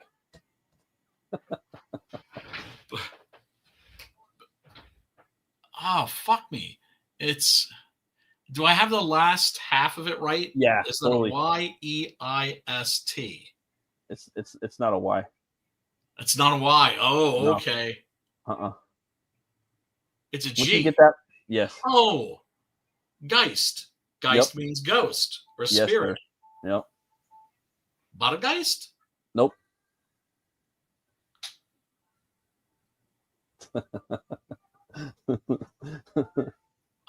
Fuck me. I can't get those first three letters. Wait, hold on. Guess it right. Sawgeist? What's that? Sawgeist? Yeah, you got it right. You win. I got a prize for you, Brian. I got a prize? Yeah, you got a prize. You get a trailer Awesome. that you get a cool trailer you might like. Okay. A cool movie trailer you might like this one. And don't forget to watch Hardware too. We're doing Hardware tomorrow.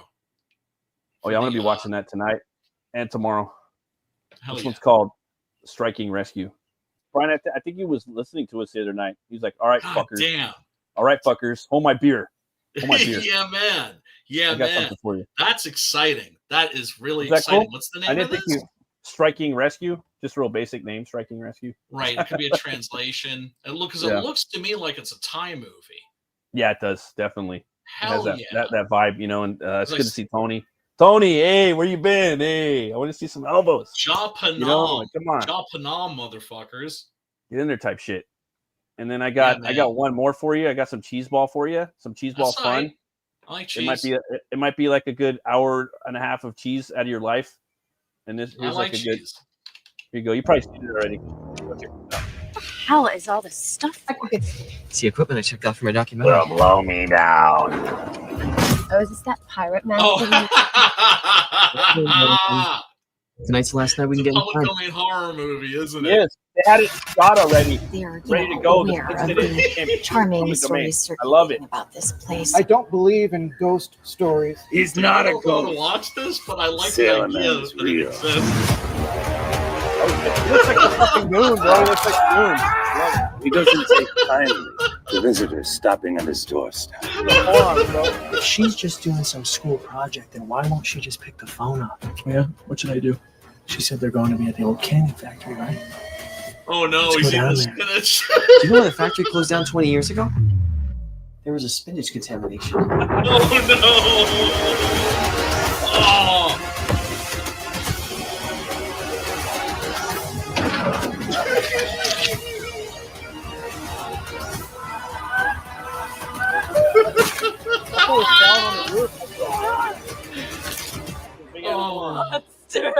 Oh, yeah. What? Oh, yeah. I am what I am. That's all that I am. Oh my I want to watch god! it. I'm sorry. Oh. Hey, I used to love Popeye as a kid, dude. I'm sorry. I used to love... Dude, the old Max Fleischer Popeye cartoons Yeah. are fucking amazing. I like As the a movie. kid, I I like used the to love cartoon. those fucking Popeye cartoons, My mom especially used the to give me old ones, man. spinach from just watching it. She's like, "You want to get big like Popeye, right? Well, then you're gonna need to eat the spinach, Matt."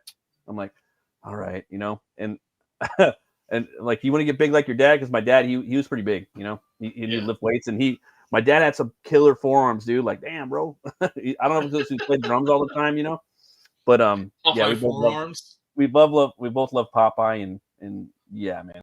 Love me some fucking Popeye. The thing is, it's like that trailer is hilarious. Yeah. But can you make a whole movie out of that? I could.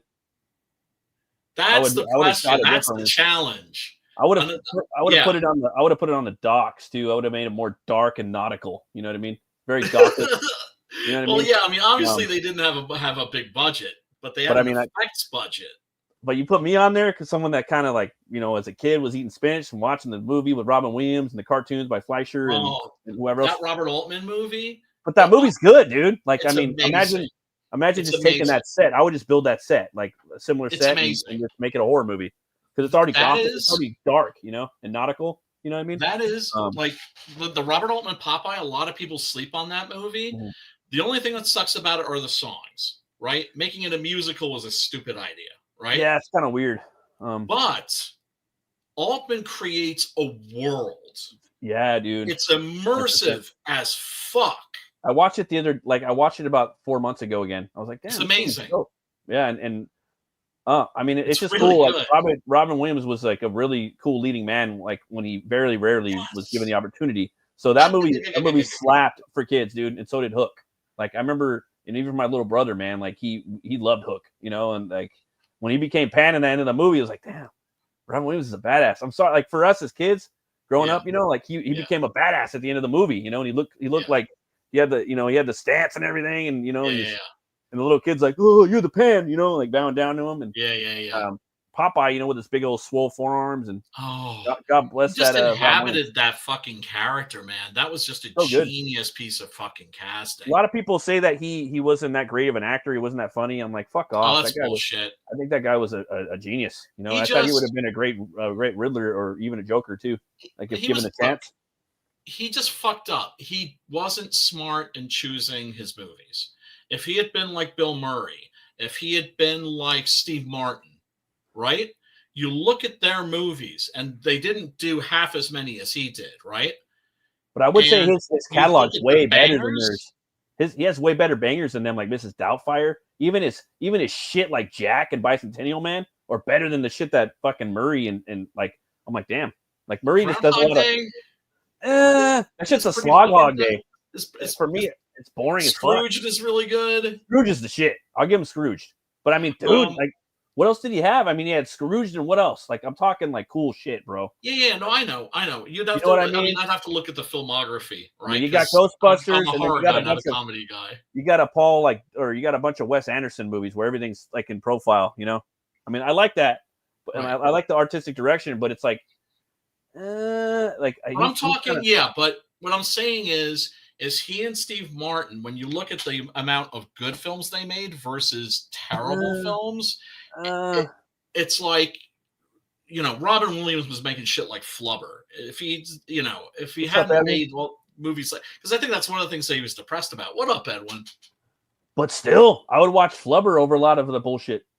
Like it's great. Like they're stupid cheeseball movies, but that's I don't know, man. But he did a lot of like What Dreams May Come, Good Will Hunting. Like I don't know, he did a lot of really cool shit. Good Morning Vietnam. I don't know. Insomnia was fucking awesome too. When he just started changing a 1 hour photo, those movies were pretty crazy. Yeah, his performances in both of those are really good. So I think the remake of Insomnia is really good. Like for me, like Robin Williams or Martin, Steve Martin. I mean, you get like My Blue Heaven. That new show he's doing looks kind of interesting with Martin Short. I would argue that Martin Short's got better movies than Steve Martin. I would, dude. I'm telling you, dude. Like even Clifford's hilarious. I'll take Clifford over any Steve Martin movie. I mean, even the man with two brains. That's his movie. That's it. And then like the You'll Jerk, Be a Dentist. I mean, The Jerk's okay. I mean, like All of Me is really good. That's like one of the rare movies that I've seen, right, because it's like a supernatural romantic comedy. I fucking hate rom-coms. Yeah, me too. It's like my least favorite genre. I got one for you though. The Three Amigos. I used to like that as a kid. I love that movie as a kid. As a kid though, like it's just, I really got a kick out of that. But that's all good. That's all good. And then My Blue Heaven. I remember watching that as a kid for some reason, and liking that a lot. My Blue Heaven. I don't know why. And then there's Pennies from Heaven. I've never Have you seen seen that Pennies from Heaven? It's like a musical that he did with Christopher Walken, and has like a fucking Roxanne. dance Roxanne. He gets a big nose. busy. Roxanne was a good one too. That one was pretty funny. Roxanne is really good. But later on in his life, Cyrano. Later on in his life, I just remember watching a lot of, because I had like, sister and mom, like Father of the Bride. I remember just that kind of coming on a lot, and it's like, but now yeah. Well, Parenthood, but what my kid watches that I forgot is Cheaper by the Dozen. The first one and the second one. My daughter loves those movies. She watches them, and it's him, and then like Eugene Levy is the villain in both movies. So I love that dude. They always have that like that little fight going on, But I want to check out the Murders TV show with Martin Short and Steve Martin and Selena Gomez. There's some like murder in some hotel or some shit. I think Murder.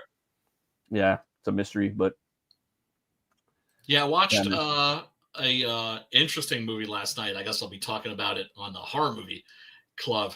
I'm excited for tomorrow, man. Tomorrow, guys, it's going to be the premiere of our new scheduled time, the Horror Movie Club on Brian Kreisgau's channel. You just type in Brian Kreisgau, and it'll take you right through there. And it's going to be at 10:30 Eastern time, 7:30 Pacific time, and we're going to be doing what's the movie we're doing? Stanley's Hardware, which is hard to fucking find now.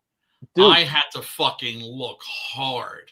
I remember like hearing about this movie on Marvelous Videos. I was watching like sci-fi movies that you haven't seen from like the 80s or 90s, and I remember it coming up, something along the lines of that. It was and I was like, dude, this movie looks dope. Dude, check this out. When that movie came out, it represented everything that was cool in the late 80s and early 90s.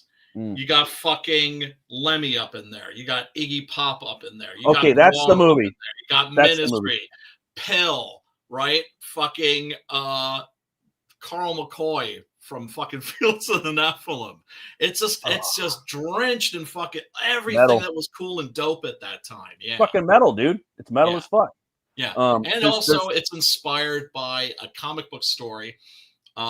That was in Metal Hurlant, but also that was in 2000 AD because his mother was a hippie and turned him on to comic books and H.P. Lovecraft. Nice. And, yeah. That's why he's upset. Yeah, he actually said he became a filmmaker because he couldn't draw. I would love to make films. Whatchamacallit, that's another thing on the bucket list. Like I want to do about 10 more comics, and then I want to make probably like at least 3 movies. It gets I need to at least make one horror movie before I fucking bite. I want to get swole for like 10 years, make like 10 comics, like 10 graphic novels.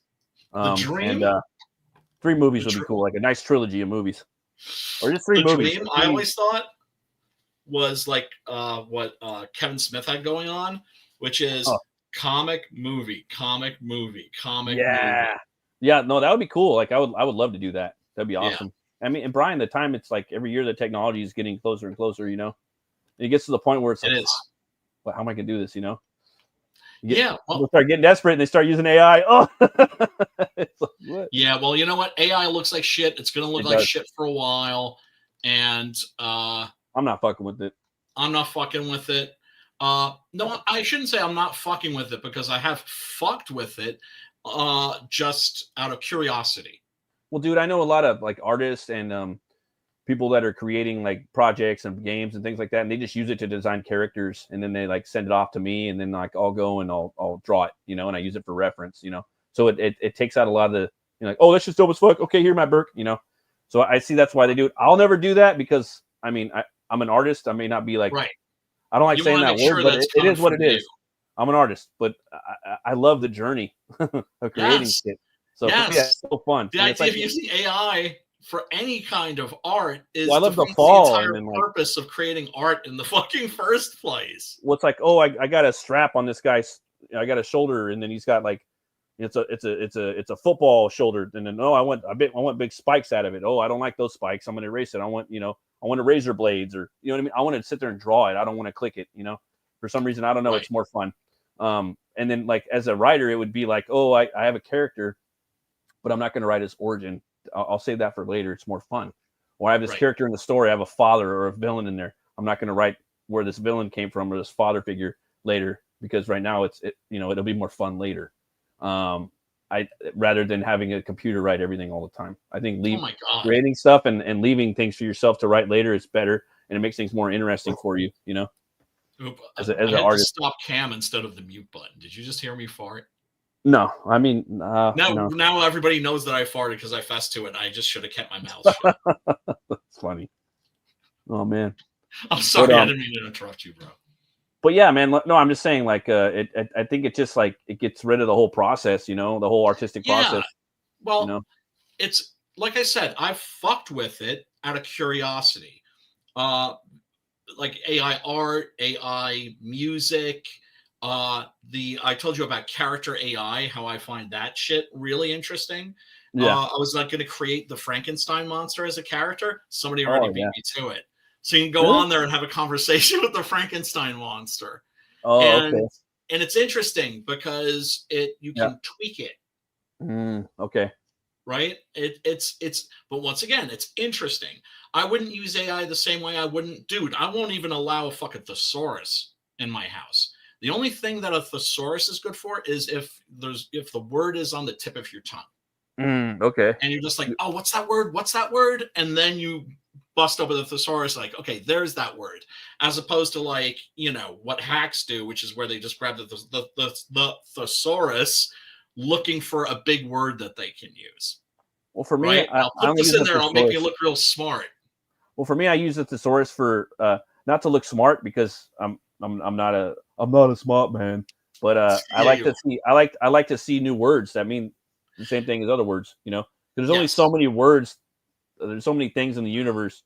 I mean, there's a lot of things in there, but I mean, there's a lot of words that mean the same fucking thing that we've never heard before, and some of those words sound cool or they sound badass. You Oh know? yeah, no, I So mean, if I'm you're a big vocabulary guy. yeah, You know, and always happen. I always keep whenever I'm reading yeah. a book and there's a word that I don't understand, I underline it. I'll write it in the back of the book and look it up in the dictionary and add it to my list of like new words I've learned.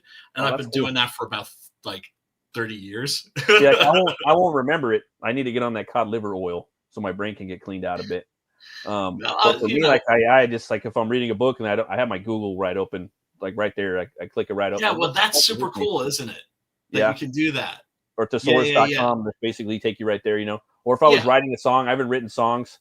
I got like 50 songs or more I've written over the years through bands, maybe more than that. I don't know.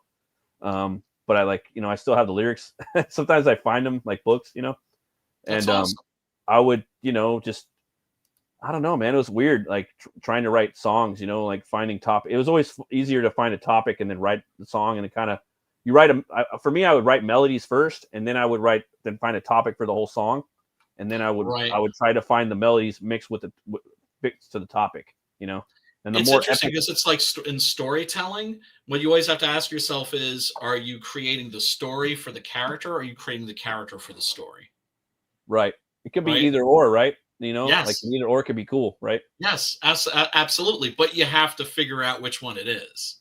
Yeah, like for me, it was yeah, I don't know. Like if I was doing a historical song, it would be the character definitely in the story, you know, and all the shit, the fucked up shit happened to him.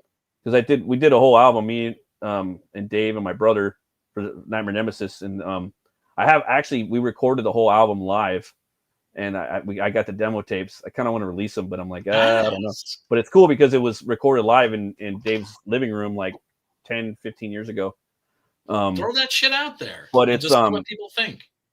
But I like the rawness of it, and hearing my brother play on my dad's like Ludwig from like and then he has a double bass pedal from the custom Ludwig drum set from like the 70s. So it sounds what, garagey? Would you say? Yeah, very raw. Very raw. Garagey is perfectly fucking cool. But I like it, man. And then we got like 10 songs. Dirty. It's an album. It's 10 songs, and every song is about a historical tyrant from history. You know, Oh, I got in there. interesting. And I was drawing some album art for it, and it was a dream catcher, and I had faces of all these different historical figures that were tyrants usually, or just first rulers of countries and just things like that. I wanted it because it was our first thing that we put out. It was Nightmare Nemesis, so I wanted to find different rulers that were I don't know, tyrannical, I guess, you know, like Vlad the Impaler. Tyrants, yeah, evil motherfuckers. Yeah, but there's then, no fucking shortage of them in history. You know, Ivan the Terrible, Vlad the Impaler.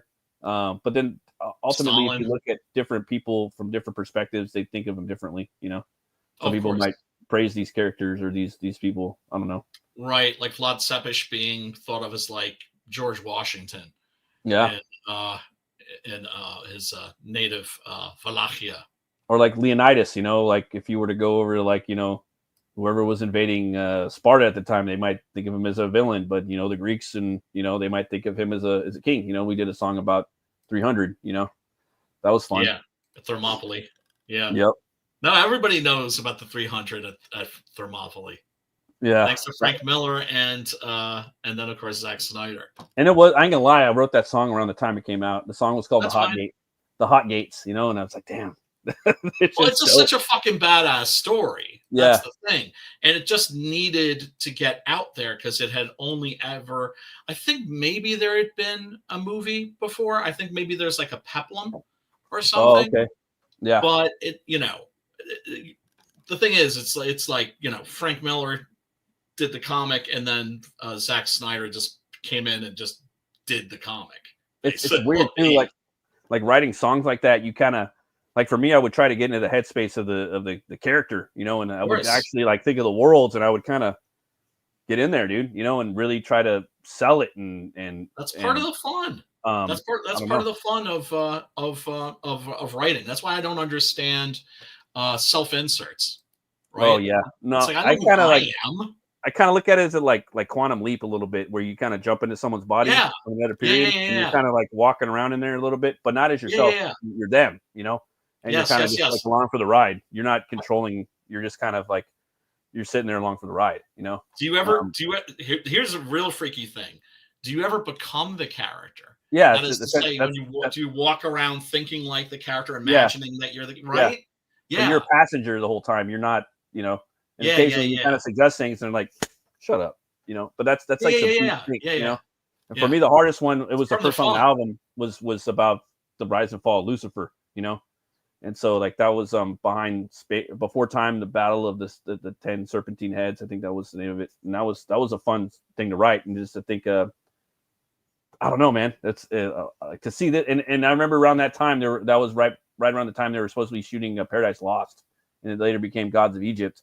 By Alex Proyas, and I was like, oh man, I'm writing a song about this, and it would be a kind of a fun comic, you know. It's a melodic death metal song, and I wonder, and I'm seeing these images in my head like a comic book, these wars and these machines and these weapons and these angels and these, you know, they're fallen angels too, and they're going to war, and this big demon that comes up that, you know, Michael has to fight for like 7 days, and with all this dragon, with all these necks, and he fucks them up and throws them down into hell, and like I don't know, I just it's just a badass, you know, it's metal. And then how he was a cherub, you know, and Lucifer in God's you know, orchestration army. And dude, I am gonna have to check out. So oh damn, it's pretty late right now for you. Yeah, I know. It's like it's almost 2 over here, mofo. Hardware is on BitChute right now, right? Yes. I shot you the link, and if you've never seen it before, it's fucking dope. You'll enjoy it. It's a fucking killer robot basically stalking a chick in her apartment. Shot for I think maybe like $2 million. Super low budget, but fucking metal as fuck, industrial as fuck, gothic as fuck. It's just like everything that was cool at that time is in that one movie. And like I said, it's super comic booky. It's inspired by it's stolen really from like a 2000 AD story. But that's awesome. Yeah. All right. I'm gonna have to watch it on my phone. Thank you so much for having me, man. I'll talk to you soon. Right. Peace, brother. Peace, everybody. And yeah, everybody, thanks for watching. If you guys want, I have you guys probably already know about this, but if you don't, I have a book that's up right now on Fund My Comic. There's a link up at the top. It's my book called Butch Cleaver. You could take a look at the campaign right now. Gonna have it open for a little while longer, but yeah, if you guys want to come check it out, let me show you real quick. Do a little quick share. But that Hardware movie, I can't wait to watch that. I'm gonna start watching that right after the show, right after this. And but yeah, here's my book, Butch Cleaver. It's a gothic horror western.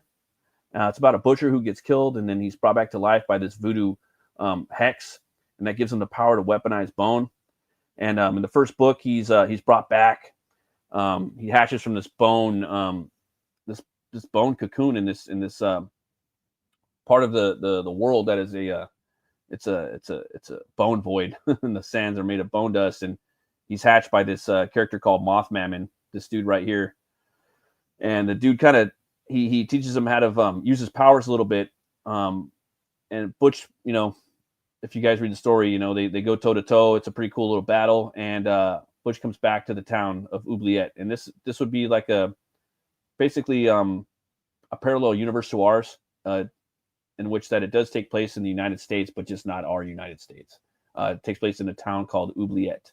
If it would be somewhere around the border of Texas and Louisiana. And I got a bunch of trading cards right here too for everyone that backs a book. Wanted poster, 2 stickers, a bumper sticker, and a bottle opener.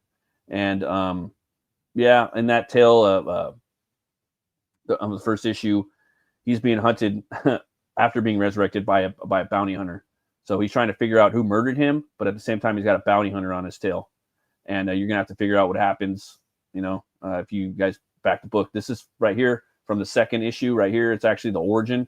I go into that in the book too. And you're gonna find out why Butch is who he is, and you know what makes him tick. He's a slasher villain in the Wild West, in a dark gothic western. So for you to kind of understand where he's coming from, I don't know, man. I guess I wanted you guys to kind of human with him a little bit. So don't want to spoil too much, but you know, it's a book where I got to basically itch all of the different things I would want to put in a comic book. You know, gothic architecture, the spaghetti west, horror. I could put in there, you know, Vikings and you know, barbarians, cowboys, Indians, all kinds of fun stuff like that, and cook it all up into a crazy gumbo.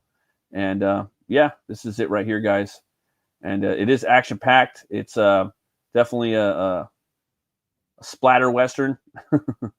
And yeah, it's got a little bit of monsters right here. He's doing some battle with some mummified zombies that are actually they're zombie they're voodoo dolls. So zombified voodoo dolls, I guess. And then that right there is that's his ride, his bull. He's actually a bull boy. He ain't really a cowboy.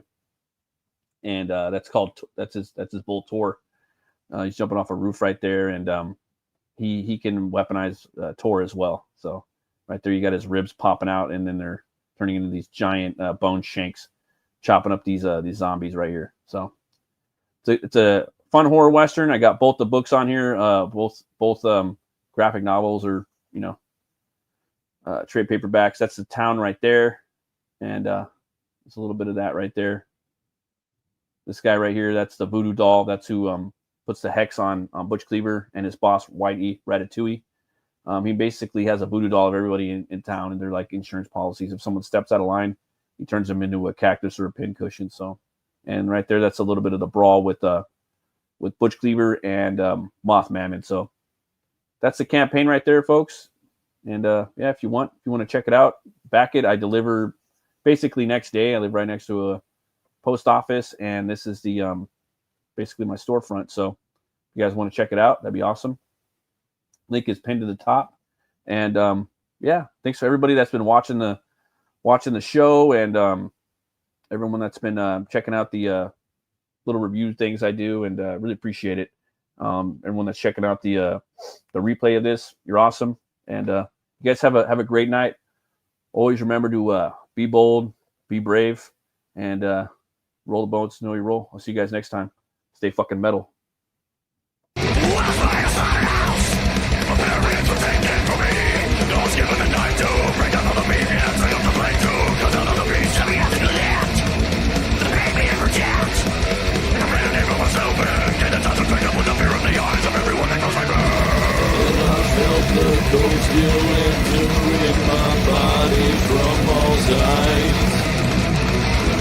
I awaken from my own cocoon inside.